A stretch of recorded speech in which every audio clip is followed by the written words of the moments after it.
everyone! It's Friday, and you know what that means? It's time for the season finale ng Secret Campus.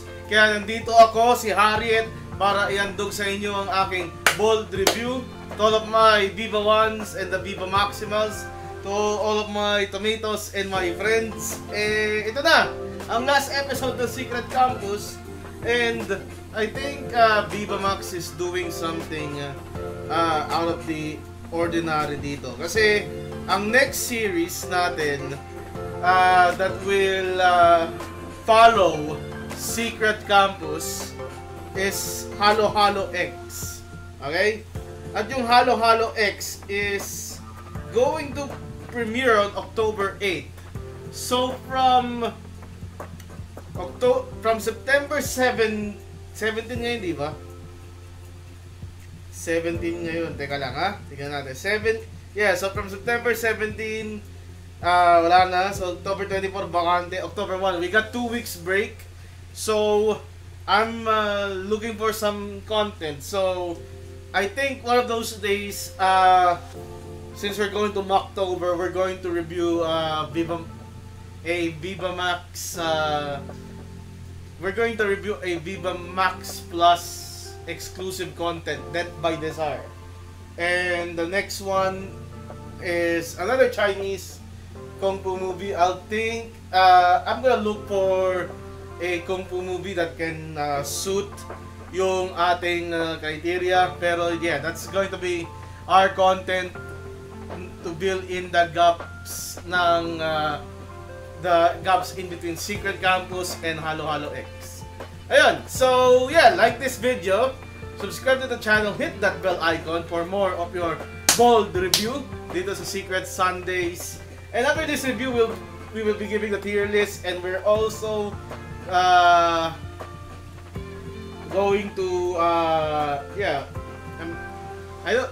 I'm also going to announce the stream for tomorrow. Will be I'm going to continue Star Ocean 2, the demo. Trinay ko i-manipulate yung save data kanina sa stream ko, kaso wala, ayaw gumana. So wala. Kailangan tayo may hard cap sa save sa limit. And we're also going to stream some Honkai Star Rail. Oh yeah, release na ni Happy Push 1 release week. And yun, sana matalo kayo sa 50-50. Guys, in note na I think na-copyright yung 1/2 first part ng stream ko kanina because I played Cupid. So, I never know. I never knew that was a thing until. So, sige. Ready tayo sa review. So, this series finale is, what will I say? Azzy Acosta versus Deranged Old People Part 2. Yun. Bakit Part 2? Puta kayo Call Me Alma. Diba? Azzy Acosta versus a Deranged Old Lady. Yung tema nun. Dito naman, Azzy Acosta versus another Deranged Old Lady. Part 2. And ang old lady dito ay si Rosita.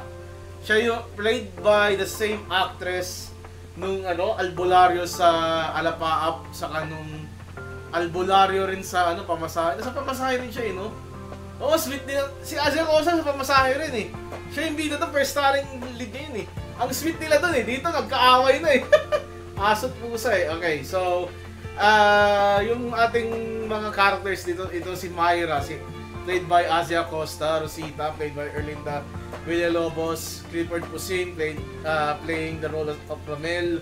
Yung pinsan ni Gerald, playing the role of Bobet. And saka yung nurse. Okay. Saka si Mayet, yung So, yung episode ito nag-start na si Rosita, pangalan pala lola ko. Itong si Rosita ay ano bang magandang description na pwede ko ibigay kay Rosita? Deranged, senile old lady na pinipilit na alagaan siya. Medyo abusive na grandmother siya due to her old age at kailangan niya talaga ng caregiver. So yung unang maid nila ay si Mayet, and yung first scene dito pinapatch shame itong si Mayet ni Rosita. So, dito all throughout this episode, we're supposed to despise Rosita. I don't know.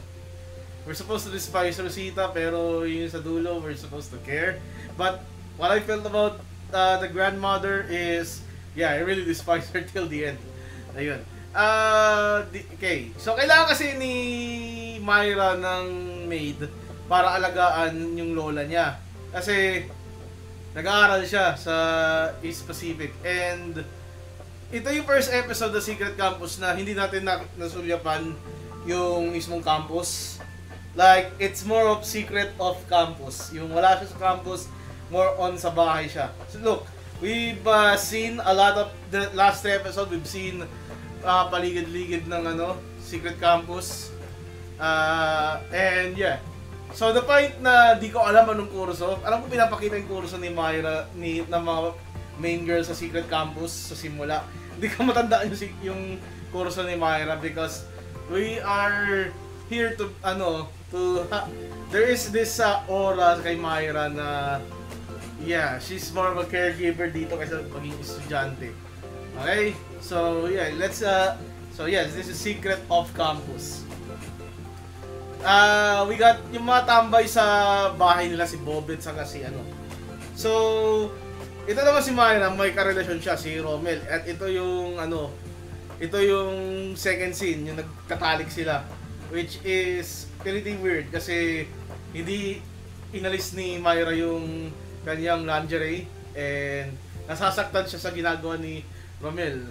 So, si Romel puro pleasure, ito naman si Myra puro pain, okay? Yeah. That's but it's not really the kinkiest thing. We know Clifford is like a weak worker. Sorry. Pero kailangan. Pero sa HOS naman magaling siya eh. So, sa host High School of Sex, yeah.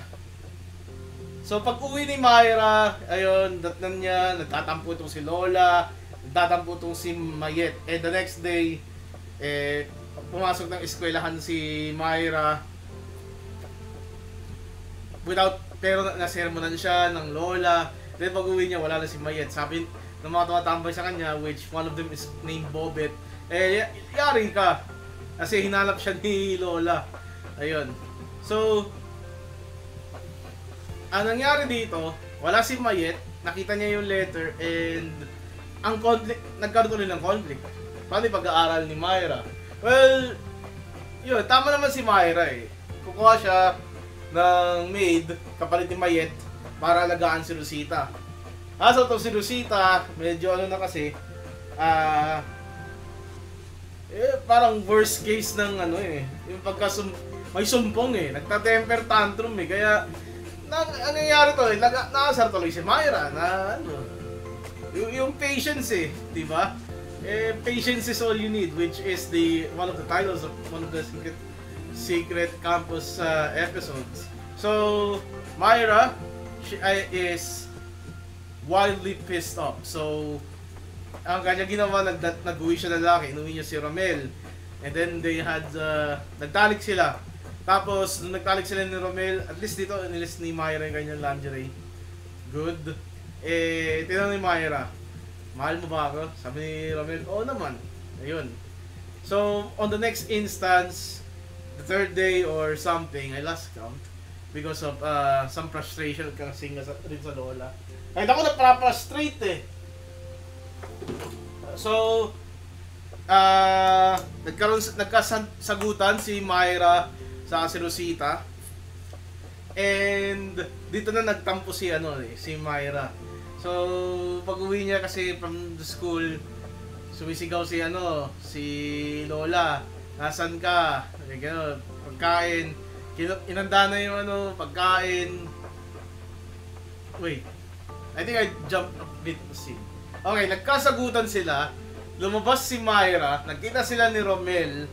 And then sabi ni Romel, ayaw na tanggapin si Myra sa sa bahay niya. So they broke up. This pushed Myra over the edge. Myra returned to the house. Sumisigaw si Lola. Nasaan yung pagkain niya. And then Myra pinaganda siya ng parang kanong baboy. Kumuha siyang kanin. Kumuha siya ng delata. Pas minushmush niya. sa plastic bag, as parang tinapon lang or binalibog lang yung plastic bag, nalagyan naman pagkain sa baldosa, sa floor, sa sahig. And ito naman si Rosita, nagtampo, yan may kakain animal, and then nagkasagutan sila. Yung mga sagutan kasi dito, wala kang utang na loob, lagi yung point of, yun yung conflict, yun yung rebuttal lagi ni Rosita sa kanyang apo. And sinabi naman ni Myra, kung may utang na loob naman ako, bayad na yun. So yeah, nagkasagutan sila. So dito, tuwas lalo yung blood pressure ni Rosita. And then Myra's last word to her lola is, P.I. mo, mamatay ka na, diba? May tono pa eh. Mamatay ka na. And sinara niya yung pintuan ng kwarto. And she invited Bobet over to have a one night stand. And habang nag-one night stand sila, we see some scenes na, yun nga, unti-unti nasasakamb si Rosita sa kanyang illness. And she had a heart attack. So after the one night stand, umuwi na si Bobet. Myra locked the door. She saw her grandmother dead. And yeah, she smiled on the camera. This is the end of Secret Campus, the series itself. So, una sa lahat, yeah, yung scene na pinapakita yung, di ba nagtatalik si Myra sa si Bobet, tapos namamatay, unti-unti namamatay lola niya.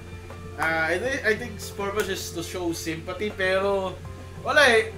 Ako yung nanonood, I only show frustration on the character because holy hell, she was annoying AF. And I wouldn't blame Myra. Hindi naman sinabi na Hindi ko ba sinasabi na ayun? Hindi ko sinasabi na gagawin ko yun sa nakatanda, pero hindi naman ganun kagrabe matatanda pag gano'n, diba? Parang ang dating kasi ayaw na niya pag-aralin si Myra eh. Sabi niya, tatakasan pa daw niya. So, yung lola overthink of everything eh. Yeah, I think she got what she deserved. So, Secret Campus as a whole. So, yung first episode, may trivia. Okay, trivia. First episode, I think, did not feature a smiling lead kasi, yun nga, nagpakamatay yung lead eh. Then, the rest yun nga. And then, most of the episode, someone died, I assume. So, first, yung bida mismo namatay. Yung second, yung teacher yung namatay. Yung third, yung barkada yung namatay. Or something. Off-screen. I assume namatay off-screen. Ewan. And then, dito, yung lola yung namatay. Next is, this fourth episode is the only one that did not feature the campus. Diba? Secret of Campus nga ito eh. Ayan. So, punta na tayo sa tier list natin. So, tier list. What would be our tier list? Parang Ba't ganun? Wait. No, that's opera.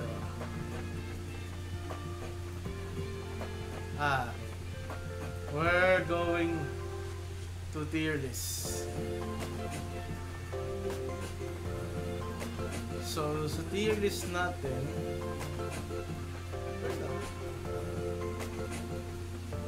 where nasan yung Ayun, okay. Sa tier list natin, where do we rank Secret Campus? First episode was alright. Second episode, that was my favorite. Next is third episode, which was also good. I'll have to go Secret Campus as the sex isn't really that good. So I'll just put Secret Campus somewhere on just sa uring ganap. Okay? Yeah, I think that's a fair ranking. Yeah. So Secret Campus nasa uring ganap tier. Ayun. So wala tayong Sunday review this this coming weekend. So, I might as well announce ano yung re-review natin. So, while I am, this is a save editor, so I will review Death by Desire. Yeah, I haven't, this is a Viva Max Plus exclusive movie. Okay? This is a Viva Max exclusive movie. So, ang ibig sabihin nun, Viva Max Plus, kailangan ko magbayad. Pero, alam ko sa internet, tatry ko maghanap sa internet ng, ano, that would be, depends on its availability kung kailan na ako may kopya ng Death by Desire. Okay, magpirata. Ako magpipirata, walang pera eh. Isang para mag-ano eh, kasi paywall to eh. Okay? Paywall, ano eh. So, Death by Desire is starring Denise Esteban. So that I will add it to the tier list. Yeah, Death by the this will be Death by Desire. Friday is Ligaw na Bulaklak. Death by Desire is either next Sunday or the Sunday after that. And what comes first depends.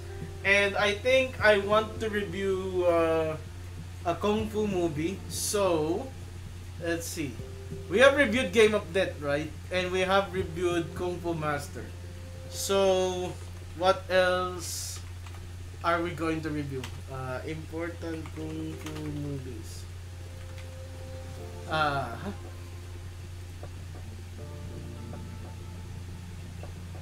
Matrix isn't a Kung Fu movie.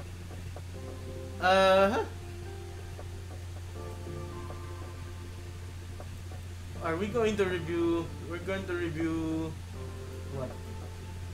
We have already done Jackie Chan. Maybe we should do Jet Li. So if we're going to do Jet Li, no, not Kill Bill. If we're going to do Jet Li, Kung Fu Hustle, no, that's Enter the Dragon. Where's Jet Li? This is another Jackie Chan. Stephen Chow. Way of the Dragon is another. Wala bang Jet Li dito? Okay. This is ito si ano, di ba? Si Wenwu. Si ano? Yeah, okay. This is Jet Li. Okay, we're gonna review Once Upon a Time in China. Maybe next week or the week before that. Depende. So, yeah. TBD, we're going to review Once Upon a Time in China and Death by Desire. Okay. So that's our content for Sundays. This is your boy, God Gamer Harriet. Goodbye and good night. Bang!